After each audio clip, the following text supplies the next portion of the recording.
Alright, this is the first screencast for work, and this just goes through really some basics about work itself. We can define work as something that tells us how much a force or a combination of forces changes the energy of a system.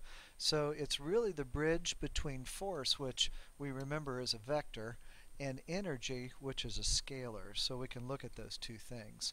The equation we will use for work is equal to the force times the change in distance, or the displacement, times the cosine of the angle between the force and the distance itself. So one of the examples that we could use is if I'm pushing something across the floor, for example a box, I know that my force, which is represented with F, and the distance that I displace it are both going in the same direction. So I would say that would be the cosine of 0, which is equal to 1. If I do this and instead I take something, for example, I lift a box, and I'm holding the box now, and I walk it across the floor, my distance is in this direction, but the force that I apply on it is in this direction. We now make a 90-degree angle, and if you took FD cosine of 90, the cosine of 90 is 0, and so I don't do any work on that at all. And we'll go through that a little bit more in a different slide. The next thing we'll talk about is here F is force. Remember, it's measured in newtons. Change in R is the displacement, or the change in how far you travel when you have something. And then finally the theta is that angle between the two. The first question that we need to kind of answer is, what is the unit for work? And the unit for work is very simple. It is the joule. It's a Newton times a meter. And it's really important to see that the unit of work is also the unit for energy. And we'll look at that relationship between work and energy later on in this unit.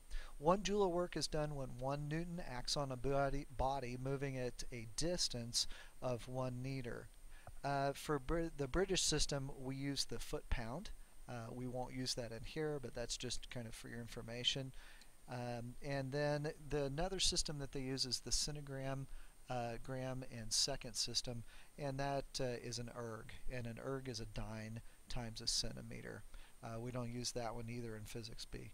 On the atomic level, the unit of work is called the electron volt, and we'll use that at some point, but we won't use that right now. Something else, force and direction of motion matter when you define work.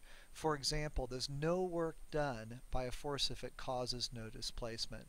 So if I try to move something and it doesn't go anywhere and there's no displacement, then there would be no work done on that. Forces can do positive, they can do negative or 0 work. When a box is pushed on a flat floor, so here we've got our box that's being pushed on this flat floor, we know that the normal force and gravity don't do any work since they're perpendicular to the direction of motion. So we see that the normal force and the weight, because they are at this 90-degree angle, we said earlier that the cosine of 90 is equal to 0. So there is no work in the up and down direction. However, there is a person pushing the box. So when they push that box from left to right, we know that the cosine of 0, because this position that I have is in the same direction as the force, there's no angle between them, and so the cosine of that is 1. Friction does negative work because it's in the opposite direction, so you'll see cosine of 180 degrees gives us negative work. Here we have friction going in one direction, our displacement is in the other. The angle between them is 180, and so you get negative work as you work through that one. We will do the next section, or the problem that occurs first, question number 1. We will do that in the next podcast here.